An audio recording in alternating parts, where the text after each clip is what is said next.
మా పట్టణాధ్యక్షులు, టౌన్ అధ్యక్షులు, ఇంకా మిగతా నాయకులందరికీ, చేనేత కార్మికులకు ఈ జాతీయ చేనేత కార్మిక దినోత్సవ శుభాకాంక్షలు తెలియజేస్తూ, స్వతంత్రం పూర్వమే 1905లోనే విదేశీ వస్త్రాలను బహిష్కరించి స్వదేశీ వస్త్రాలను ఉత్పత్తి చేయాలని చెప్పి ఆనాడు ఉద్యమం చేపట్టినటువంటి ఈ జాతీయ ఉద్యమం 2015 ఏదైతే మన నాయకుడు, ఆ రోజు రాజ్యసభ సభ్యుడు ఎంపీ ఆనంద భాస్కర్ రావు గారు చేపట్టినటువంటి ప్రతిపాదన 2015 ఆగస్టు 7 నుంచి ఇలా జాతీయ చేనేత దినోత్సవంగా అవతరించింది. ఆ రోజు నుంచి ఒక పండుగ వాతావరణంగా చేనేత కార్మికుల సమస్యల పట్ల గాని, చేనేత కార్మికులు చేసినటువంటి ఈ వస్త్ర సంపదను జీఎస్టీ లేకుండా ఈ కేంద్రం చేసినటువంటి జీఎస్టీని కూడా రద్దు చేయాలని పోరాటం ఇప్పటికి కూడా కొనసాగుతుంది. కాబట్టి తప్పకుండా జీఎస్టీని రద్దు చేయడానికి మన కేంద్రం నుంచి, రాష్ట్రం నుంచి ప్రతిపాదనలు పంపి ఏదైతే చేనేత కార్మికులను అన్ని విధాలా ఆదుకోవాలి. గత ప్రభుత్వాలు ఏమున్నా సిద్దిపేట, సిరిసిల్ల, గజ్వెల్కే ప్యాకేజీని తప్ప మన ఈ ప్రాంతంలో మొండి చేయి చూపించినాయి.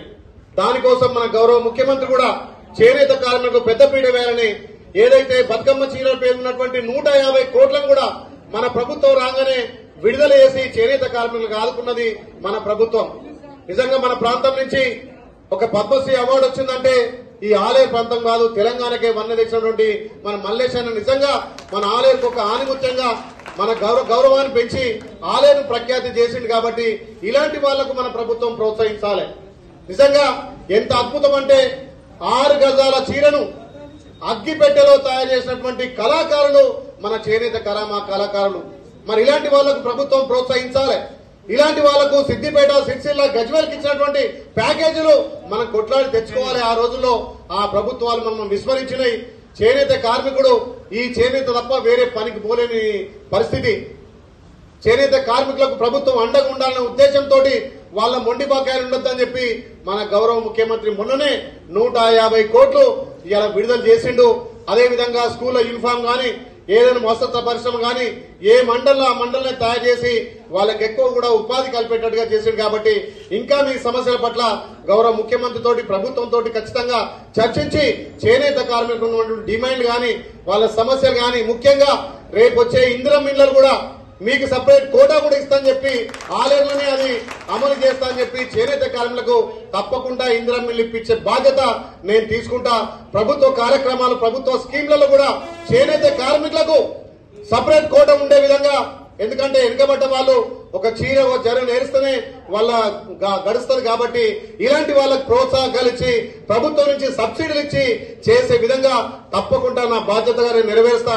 ముఖ్యంగా ఆలేరులో మొన్న జరిగినటువంటి ఎమ్మెల్యే ఎలక్షన్లు కావచ్చు, ఎంపీ ఎలక్షన్లు కావచ్చు, కాంగ్రెస్ పార్టీ మీద మక్కువతోటి మా బిడ్డ గెలిస్తే మా సమస్యలు పరిష్కారం అవుతాయని చెప్పి నమ్మకంతో నా చేనేత కార్మికులు, పద్మశాలి సోదరులు 190% నన్ను దీవించారు. కాబట్టి ఇవాళ మీ ముందు మీ బిడ్డగా మీ సమస్యల పట్ల మాట్లాడతానని చెప్పి అసెంబ్లీలో కూడా చేనేత కార్మికుల కోసం చర్చించి గౌరవ ముఖ్యమంత్రి తోటి మీకు వచ్చేటివన్నీ కూడా నేను త్వరగా దాన్ని సాధిస్తానని చెప్పి మాటిస్తూ, ఎందుకంటే హెడ్ క్వార్టర్ లో, కలెక్టర్ ఆఫీస్ లో సమావేశం ఉంది కాబట్టి ఇంకా ఎక్కువసేపు మాట్లాడలేకపోతున్నాం.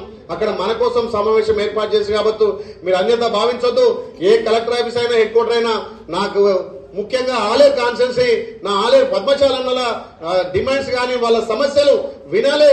ఈ జాతీయ దినోత్సవ సందర్భంగా ఒక పండుగ వాతావరణం జరుపుకోవాలని చెప్పి ఇదే ముఖ్యమని చెప్పి అక్కడ ఉన్నా గానీ ఇక్కడ వచ్చి మీ అందరితో పాల్గొన్న మళ్ళొక్కసారి మీ సమస్యల పట్ల, అదే నా పెద్దలు 4-5 సమస్యలు ఇచ్చారు, వాటన్నిటి మీద దృష్టి పెట్టి ఈ పద్మశాలిలో చేనేత కార్మికుల సమస్యల మీద ఎప్పటికప్పుడు నేను పరిశీలిసి ఆలేరులో చేనేత కార్మికులకు అండ ఉంటారని తెలియజేస్తూ మీరు అందరి దగ్గర సెలవు తీసుకుంటున్నా. మళ్ళొక్కసారి ఈ చేనేత జాతీయ దినోత్సవ శుభాకాంక్షలు తెలియజేస్తూ మళ్ళొక్కసారి వీలున్నప్పుడు మళ్ళీ ఈ నెల 2 నెలల తర్వాత మీ సమస్యల పట్ల ఒక సమావేశం ఏర్పాటు చేసుకుని వాటి మీద ప్రభుత్వం నుంచి గాని, అవసరమైతే వ్యక్తిగత నా నుంచి గాని ఏ మేరకు సమస్యలు సాల్వ్ అయితే ఆ మేరకు సాల్వ్ చేసుకుందామని తెలియజేస్తూ మీ దగ్గర సెలవు తీసుకుంటున్నాం. Thank you.